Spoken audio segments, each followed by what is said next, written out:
Good evening, team. How's it going today, team? We're going to be speaking to... Hello, mate. Hello, pig. We're going to be speaking to Oswald, aren't we? Go on in. Kisses. Rawr. Good boy.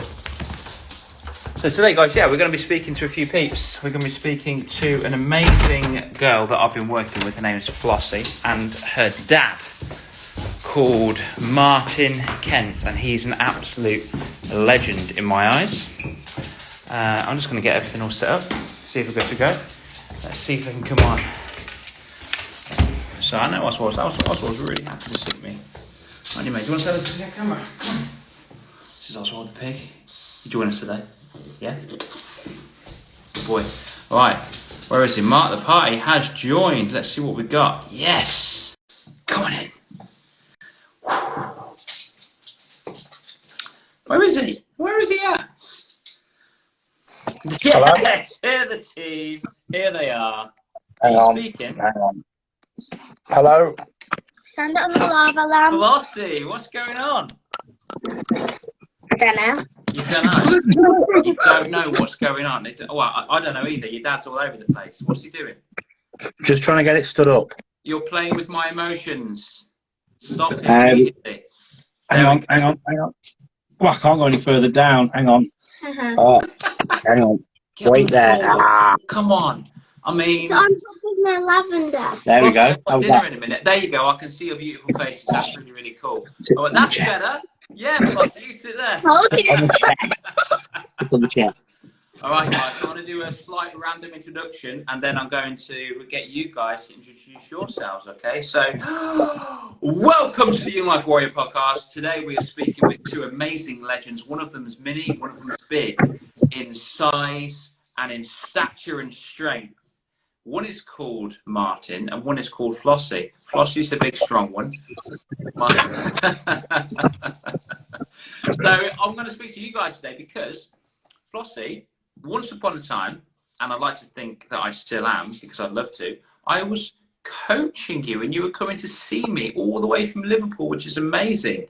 And your dad is sitting right just there, and he used to play rugby, and he is a very awesome rugby player. So what's going to happen now is, Martin, give us a little introduction, bro. Who are you? My name's Martin Kent. Used to play rugby, quite a good level, not too bad. I've got 3 kids. I had to think about that then for a moment. Flossie's the eldest, and I've got 2 boys, Thomas and Artie. They're very annoying. Well, I'm glad they're not on the live then, Flossie, eh? One of them's in there and one of them's downstairs. Oh, okay. So, Flossie, tell us a little bit about you. What's your favourite colour? How old are you? What is your favourite food? Go. I'm 10. My favourite colour's purple, and my favourite food is... I don't know. We need to find that one out immediately. My favourite food is ice cream all day long. Probably. I like the school pizza. Biscoff cheesecake. Biscoff cheesecake. Biscoff cheesecake. All right. Yeah. So today, you guys, thank you for joining us today. I really appreciate you. This is very, very cool. I wanted to speak to you guys at the same time anyway, because I think it's really cool that I speak to dads, mums and dads at the same time as their children are on. I think it's really cool, and that's what I wanted to do on the podcast. So what I was going to ask you guys is, number one, Flossie, what does it take to be a great dad? The first thing is probably to be fun and want to get out places. And like go outside and do stuff with you, because the other night he went on the trampoline with us and bounced all over the place. Wow. And then also, this isn't necessary, but one thing I like about him is he's a good cook. Winner. Winner, as they say, chicken dinner. Chicken dinner.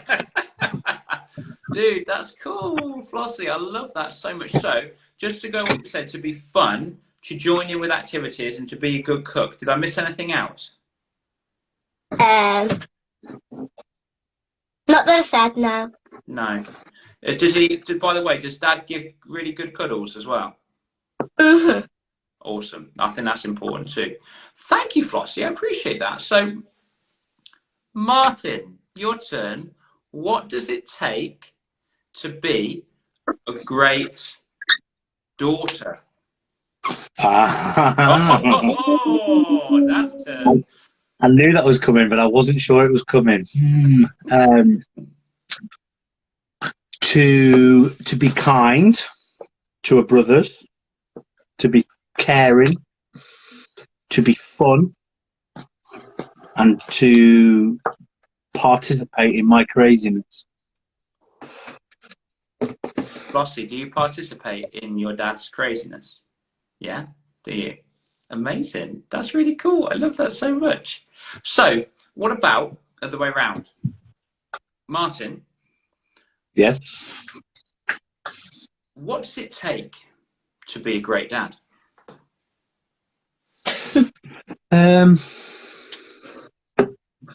Time. To spend time with them. To be enjoyable. Having like be there to have some good times. To enjoy your time together. Amazing. To enjoy your time together. Yeah. Awesome. So, Flossie,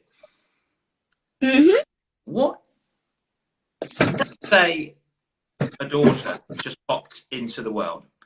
What does it take to be a great daughter? What advice could you give them?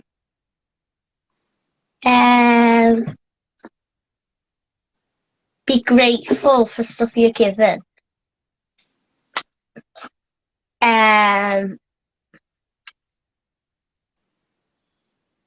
I don't know. Do you know what? I think you do know, because you just absolutely smashed a very important one that I didn't realise, Flossie, until by the way, I'm not a daughter, I'm a son, just in case. But one I didn't realise until I was probably around about 24. I always used to take my mum and dad for granted. But you have understood that at your age. So how do you show your appreciation for your mum and dad?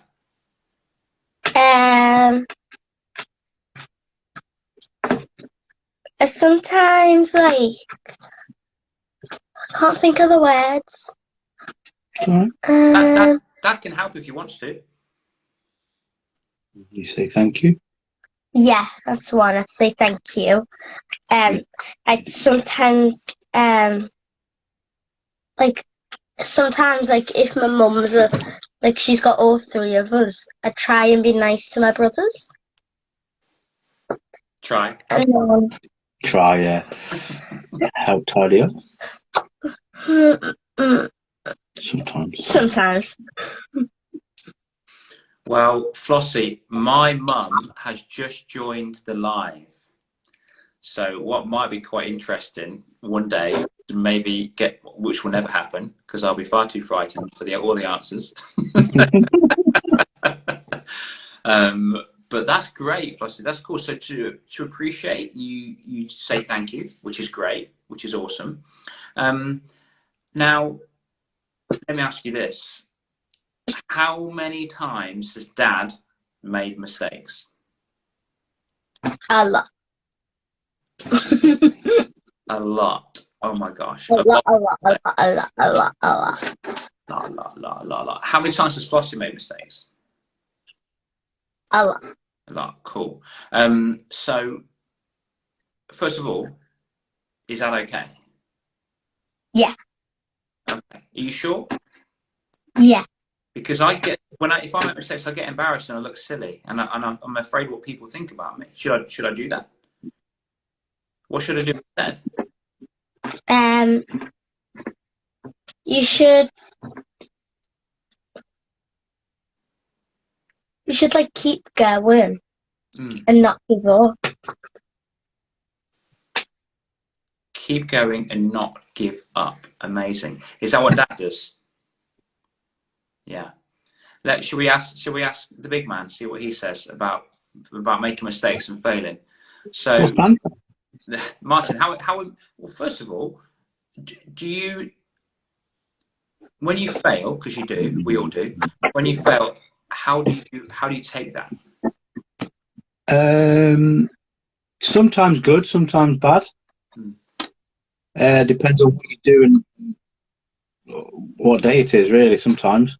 But you've got to keep going, and you've got to learn from it. You've got to learn from the mistakes. So you're telling me that when we make mistakes, both of you are telling me actually, but when we make mistakes, we've got to just keep on going and try again, but learn from it, right? Yeah.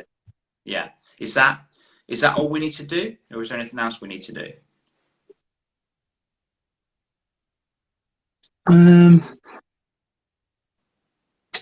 Like if you both, let's say this, if you're walking along and it was frozen and it was very snowy and you both slipped on your bottoms, what emotion would you feel? A bit silly, maybe. A bit silly, maybe. Yeah. Okay. Dad? Embarrassed. Embarrassed. Okay. Cool. I like that. So you feel a bit silly and a little bit embarrassed. So do you know the one emotion, the most powerful emotion we can do to not feel that?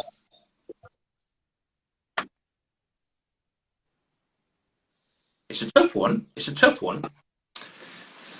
To laugh at yourself. And that, yeah, no. To fail with fun. Because what happens is, if you fall over and people laugh at you, and you don't laugh with them, it stings a little bit, doesn't it? It's a bit like, oh. But if we were to fall over and we were to be the first ones to laugh at ourselves, then we take the power away from people laughing at us. Yeah. So I'm adding a new one. I love your list, but I'm going to add a new one to your list, which is to fail fun. Whatever it is, every single time you fail, you smile. Every single time.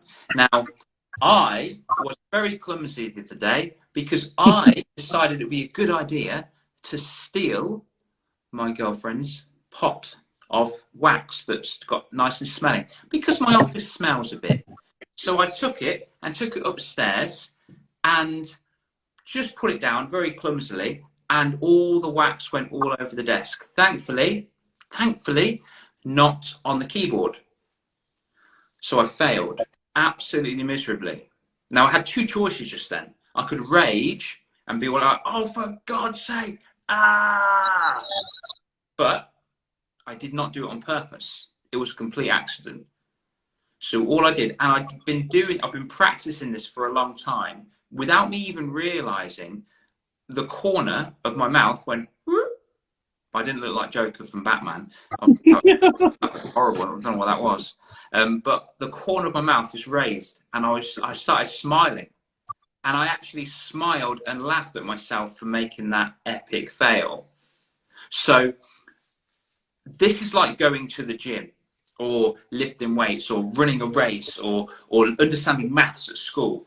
Every single time you fail, every single time, it could be a maths problem, it could be climbing a tree and falling down a little bit, it could be slipping on ice, it could be making an awful dinner, it could be whatever it may be. Laugh and smile. At least smile. That's your homework. That's what I'd like you to do, to smile, okay? Because, Flossie, do you like seeing faces that are like this, angry, or faces that are like, probably not my face, but faces that are smiley? Which do you prefer? Smiling. Smiling, absolutely. Are people going to smile all the time? No.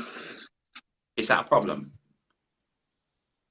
No, not Not really, because everyone's got a different mood sometimes. Yeah. And it's okay to be upset sometimes. Is it okay to be angry? Yeah. Is angry naughty? No. Oh my gosh. Absolute dreamboat, isn't she, mate? Let's ask Dad. Dad, With a winner. Pardon? is being angry naughty? No. No. So you two, why is, you can both answer this if you want to, or you can pick one. Why is being angry not naughty? Because if I get a glass and I'm angry, Flossie, and it's spilled everywhere, I just want to smash it on the floor. That was me angry. Maybe because everybody does it sometimes. And, like, everyone's done it once, so it's, like, you can't get mad at them because you've done it before. And it's just, like, one of your moods. Everyone has it. And then I don't know. That's great. That's great. I'm gonna give Flossie some little homework, which is I'm banning her from saying I don't know, because she does know.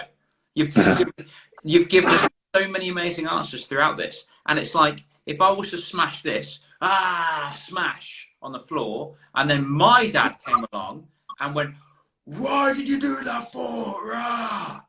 Then would that make me happy or even more angrier? Even more angry. It will make me even more angrier. Now, what my dad maybe could possibly do is kind of teach me how to understand how to use my anger for good in a different way. It could be going boxing, it could be going for a run, it could be drawing my thoughts on a piece of paper, it could be any of those things. But if my dad came in and got angry at me, that's just the same as me, as like a fire in my house, and my dad comes in with a load of fuel and going, I'm putting the fuel on the fire. It just makes it even worse. And he's trying to put out the fire with petrol. It's not going to work. He has to put out the fuel with water. So this is a big one. Let's pretend that I was a 12-year-old boy and I did do that and my dad came in and saw that. What would be the best response that my dad did for me? Have a think. Maybe, like, you shouldn't do that. Mm-hmm. Come on, let's try and fix it. Cool. What would you, let's pretend you did that, which is totally normal. What would you want your dad to do?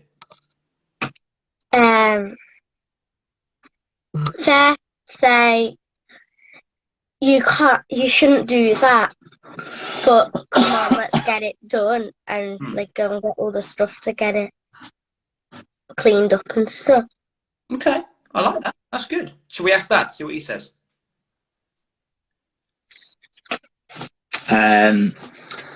Yeah, no, I like that. That's good. Just sort of find out what's the problem, what's wrong. Yeah. What's got you to that point where you've done that? Why have you reacted in that way? Yeah, absolutely. Yeah, let's pretend that Dad is now a 12-year-old boy, and he did what I just did. What would you like your dad to have done, Mark?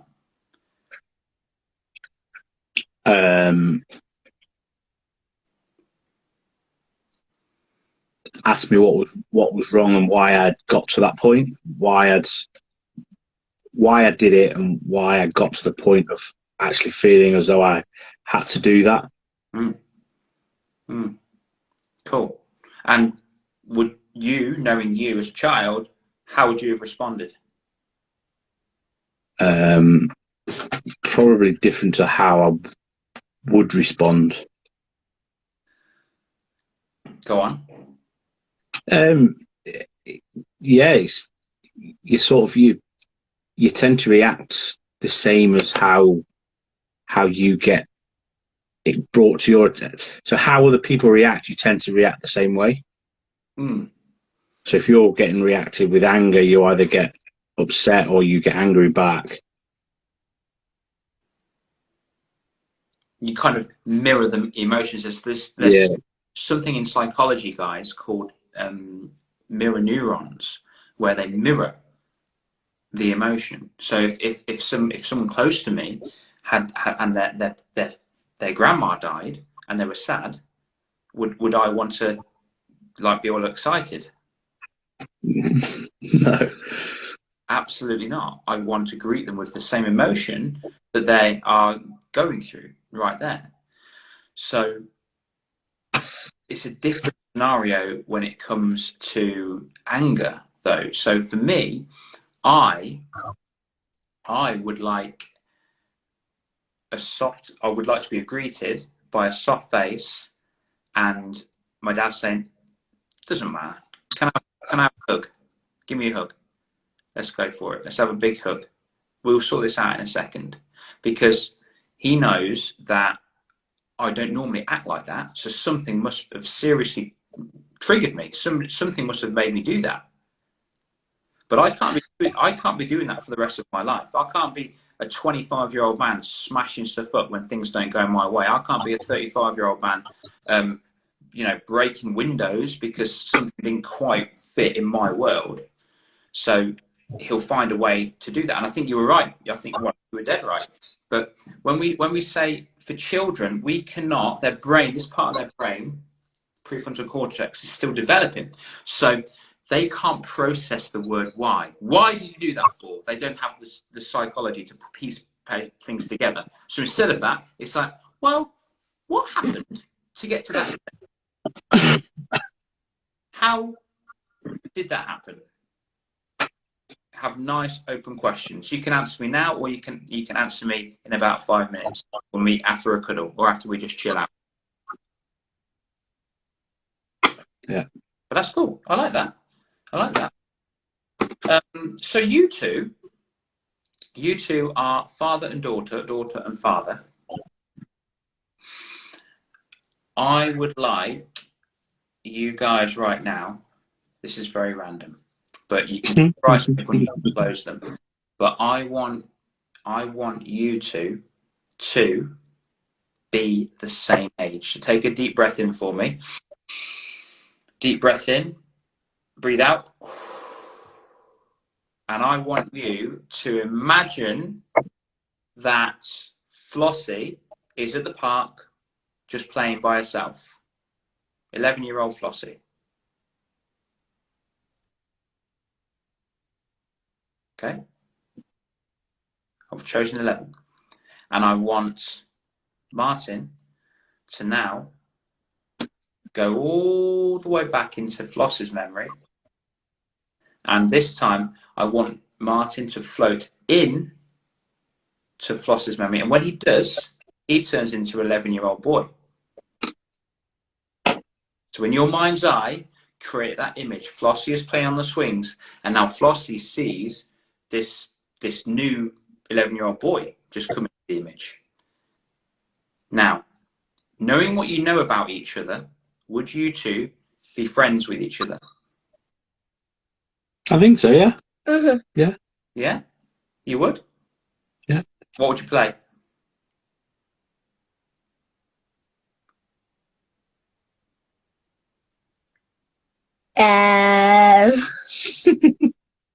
Tick? No. Trampoline? Definitely the trampoline. Yeah. Who would be better on the trampoline? Me. Mm. Me. Me. I believe, definitely believe you. Me. Definitely not Martin. Definitely not Martin. No. Me. So, I think that's wonderful. I think that, Martin, you've got the honour and the privilege of being a parent, a dad. Some people in the world that can't do that. Yeah. That's amazing. And I know full well after knowing you, you do not take that lightly. That's No. huge deal. And I think that's really special as well. That one of the things that Flossie's learned is to be grateful for what she's got and grateful for having parents like you guys. But also, randomly, if you were the same age, you would both be friends. which tells me that that's really special, isn't it? That's really special. It's like Dad's just a big kid. Yeah. Dad is just a big kid. I'm bigger than him. You are bigger than him. So with you guys, I'm going to give you a little bit of homework. I think you know what it is. Your homework is number 1. Flossie, I need you to teach your dad more skills on the trampoline. I'll do that right now. Please. Please.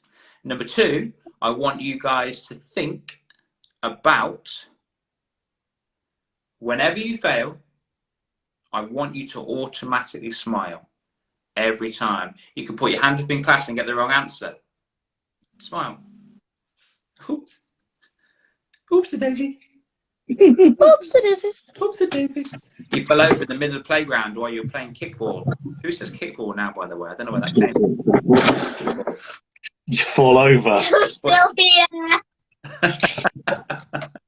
Up you come. You better be smiling right now. There it is. There's that smile. That's a good example. And Flossie, do me a favour.